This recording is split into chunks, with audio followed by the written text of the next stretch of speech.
माली से भगवान निवेदन किए कि मैं आपकी वाटिका में प्रवेश कर सकता हूं।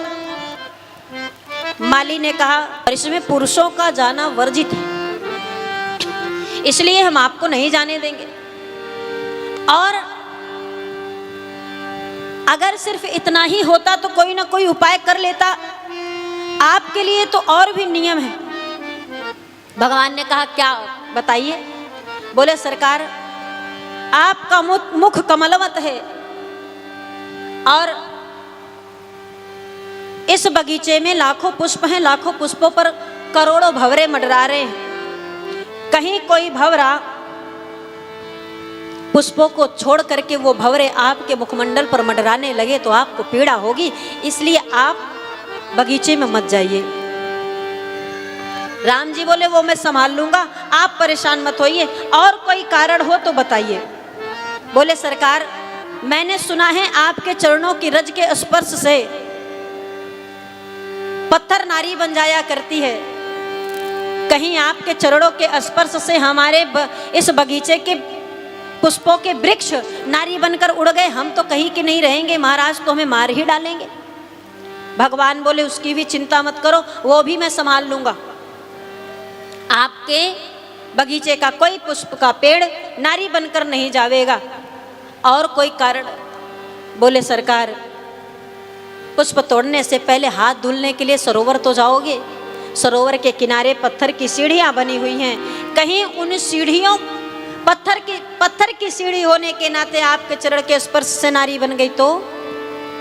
भगवान बोले वो भी देख लूंगा मैं, कुछ ऐसा नहीं होने पाएगा, आप मुझे अंदर जाने की अनुमति तो दीजिए। बोले सरकार बस एक बात मान लीजिए, हम आपको अंदर जाने देंगे। भगवान ने कहा क्या? बोले आप हमारी जानकी जी का जय बोल दीजिए, जो हमारी सिया जी का जय बोलता है वो इसमें आराम से प्रवेश प्राप्त कर सकता, मैं उसे जाने दूंगा। अब महाराज लक्ष्मण जी मुस्कुराए, बोले हम जय नहीं बोलेंगे। राम जी बोले रे काम बनाने के लिए बोल देते ना, यहाँ कौन सुन रहा है?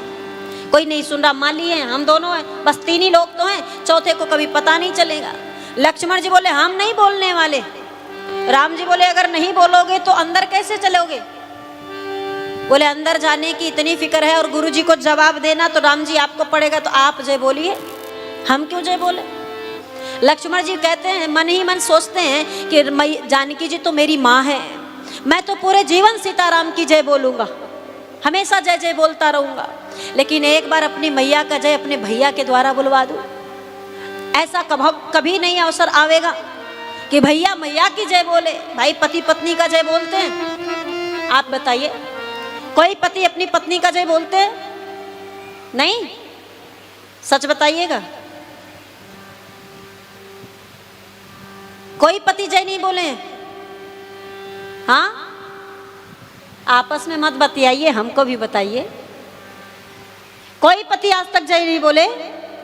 ये तो आपके साथ बहुत बड़ा नाइंसाफी हो रहा है, बहुत गलत बात हो रही महाराज। बताओ सुबह से उठती हो, भोर से ही उठ जाते हो, भोर से उठते हो, दिन भर काम करते हो, दिन भर खटते रहते हो, इन्हीं के परिवार के पीछे पूरा जीवन लगा कर बैठे हो, रात्रि में सबसे विलंब में सोते हो, ये जय तक नहीं बोलते? अब बताओ महाराज कितनी दुखी हैं, देखो एक एक बार जय बोल दिया करिए, क्या जाता है जय बोलने में? देखिए खुश हो गई जय बोलने के नाम पे, तो घर की लक्ष्मी खुश रहे चाहे जैसे खुश रहे। अब जय तो सब बोलते हो महाराज, ऐसा कोई नहीं जो अपनी पत्नी का जय नहीं बोला है। अब यहाँ भले ना बताए महाराज, यहाँ बताकर अपनी बेइज्जती भले ना कराए, ऐसा कोई पति इस प्रांगण में नहीं है जो अपनी पत्नी का जय नहीं बोला है। बोला है, हम नहीं कह रहे महाराज, बाद में हमें नहीं कहिएगा। अच्छा, जब बहुत क्रोध में हो, बहुत गुस्से में माताएं हो और खूब जोर जोर से चिल्ला चिल्ला करके बोल रही हो घर में, और आप उन्हें चुप कर रहे, चुप हो जा, सब सुन रहे, ना चिल्लाओ, घर की बेइज्जती होगी, अरे लक्ष्मी चुप हो जाओ। कई बार आप कहते हो, फिर भी वो नहीं चुप हो रही। आपके खानदान में ऐसा हुआ, आपके यहाँ ऐसे हुआ, पड़ोसी भी आपके घर में झांकने लगे कि क्या बात है, इनकी बहुरिया काहे इतना बोल रही है। तब आप क्या करते हो? रे देवी शांत हो जाओ। कहते हो कि नहीं? अरे देवी शांत हो जाइए, इज्जत हमारी पगड़ी मत उछालो समाज में, हाथ जोड़ रहे तुम्हारे सामने, शांत हो जाओ। कहते हो कि नहीं? कभी कभार तो कहे होंगे ना क्रोध में। आप बताइए प्रणाम की मुद्रा क्या होती है? यही तो है ना, हाथ जोड़ा तो समझ लो प्रणाम किया। तो ऐसा कोई नहीं है जिसने प्रणाम नहीं किया है महाराज, ऐसा कोई नहीं जो जयकारा नहीं प्रेम से तो क्रोध में ही सही, मजबूरी में ही सही। जय तो सबने बोला है, यहाँ कोई ऐसा नहीं कि बस ये है कि सबके सामने कह नहीं सकते, कहना भी नहीं चाहिए, ये एकांत की बात है। जय एक दूसरे का बोलते रहिए, कोई बात नहीं। अरे ये आपकी सत्ता है, आपकी सत्ता को चलाने वाली है, आपके घर परिवार को संभालने वाली है, इनकी जय नहीं बोलोगे तो किसकी जय बोलोगे महाराज? जब हमारे राम जी जय बोल दिए तो हम सब तो इंसान हैं साधारण से। राम जी बोल, जैसे ही माली ने कहा आपको हमारी किशोरी का जय बोलना पड़ेगा, राम जी बोले ठीक है भैया बुलवाइए। माली ने कहा प्रेम से बोलिए श्याम महारानी की जय। तो राम जी धीरे से बोले जय, ताकि और कोई ना सुने। माली ने कहा जय बोले आप? बोले हाँ हाँ बोला। ऐसे कैसे बोले, हम तो सुने ही नहीं। माली ने कहा, राम जी विचार किए कि जब तक दुनिया को जन्माएगा नहीं मानेगा नहीं। अरे धीरे से बोल दिया, काम चला लो। अरे हमें सुनाई नहीं दिया, फिर से बोले हमारी किशोरी मैया की। राम जी थोड़ा और जोर लगा के जय बोले,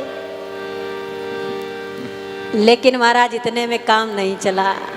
माली ने कहा और जोर से बोलिए, हमको सुनाई देना चाहिए। राम जी खिसिया गए और जोर से माली ने कहा प्रेम से बोलिए वैदेही मैया की जय हो। अब जाकर राम जी जोर से बोले जय हो। और जैसे ही राम जी जय बोले, माली ने कहा आप प्रवेश कर लीजिए, कोई समस्या नहीं। राम जी जय क्यों बोले जानते हैं? जानकी भक्ति है, राम भगवान है। भक्ति के बिना भगवान अधूरे हैं। भक्ति के बिना भगवान को कोई जानता ही नहीं है। भक्ति के बिना भगवान की कोई पहचान ही नहीं है। सही है कि नहीं? बिना भक्ति भगवान नहीं जाने जाएंगे। जब तक भक्त के अंदर भक्ति नहीं आएगी तब तक भगवान नहीं आएंगे।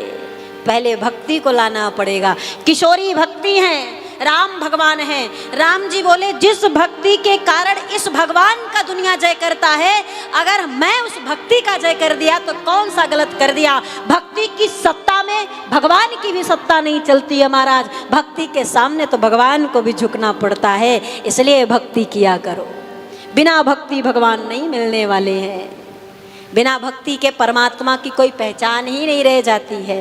तो इस प्रकार से महाराज राम जी जयकारा लगा करके अंदर प्रवेश किए और बड़े भाव के साथ पुष्प को तोड़ना आरंभ किए।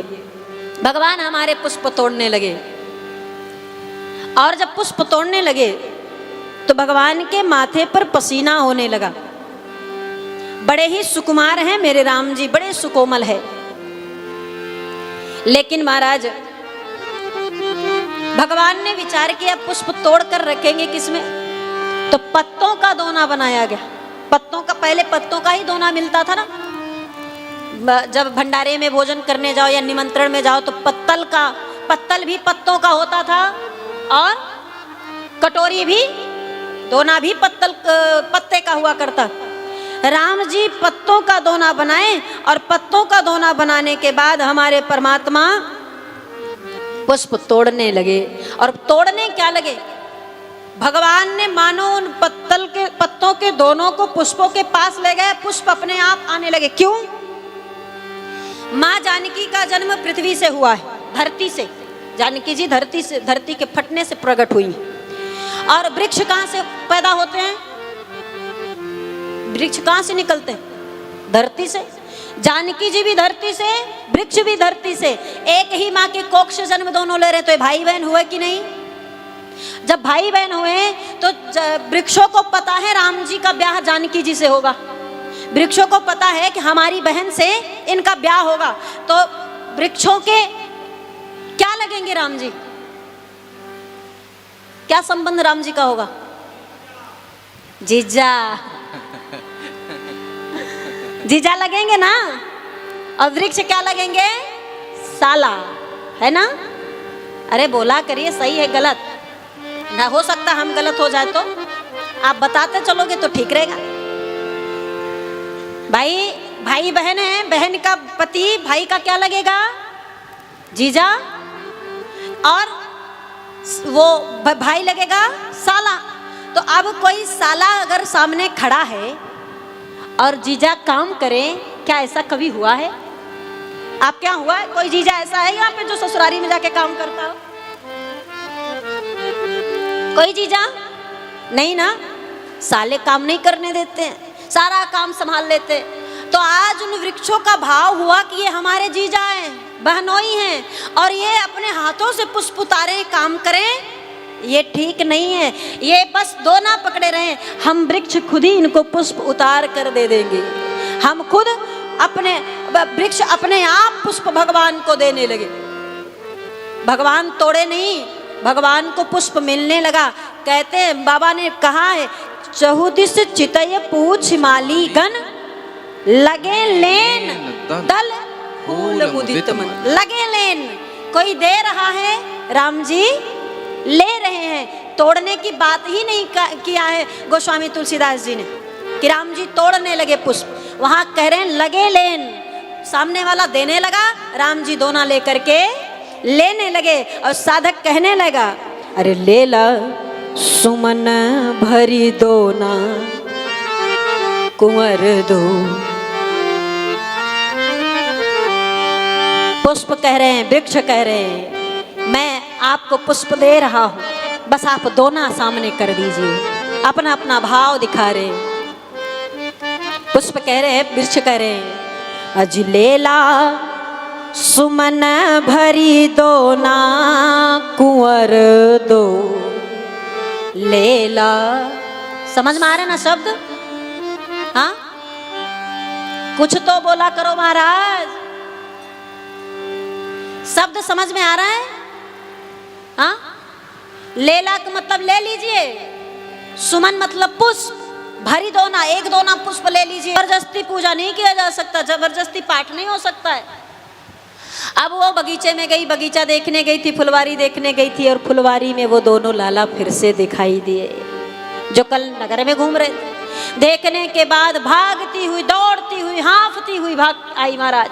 आंखों से आंसू गिर रहे हैं, पसीना पसीना हो रखी है, सांस फूल रहा है। सखियों ने कहा, ऐसा क्या देख लिया जो तुम्हारी ये स्थिति हो गई? अभी तक तो बिल्कुल ठीक थी, अचानक ऐसी कौन सी चीज तुम बगीचे में देख कर आई जिसकी खुशी का ठिकाना नहीं रहा? ये स्थिति तुम्हारी हो रही। सखी कहती, कैसे बताऊं?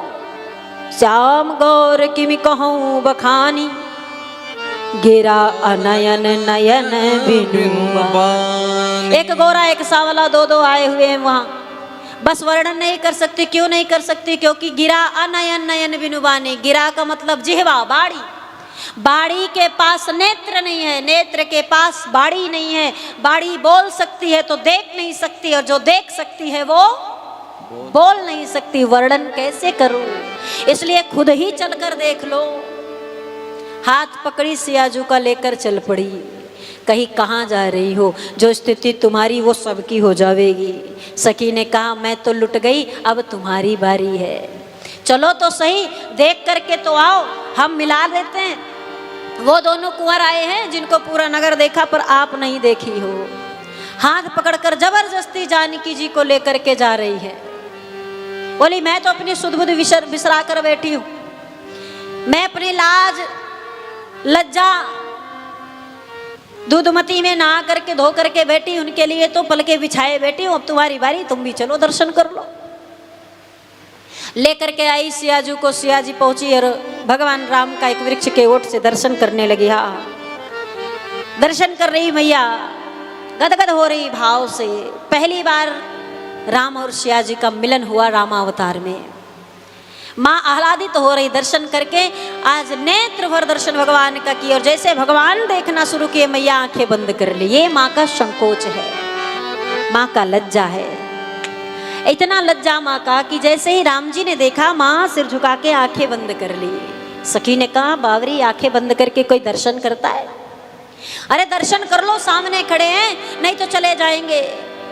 किशोरी जी आंखें नहीं खोल रही। क्यों नहीं खोल रही? क्योंकि वो अपने सांवरे सरकार को आंखों के रास्ते से अपने हृदय में बैठा ली। और एक बार इस रास्ते से जब अंदर कोई गया तो ये रास्ता बंद नहीं कर दोगे तो वो बाहर भी आ सकता है।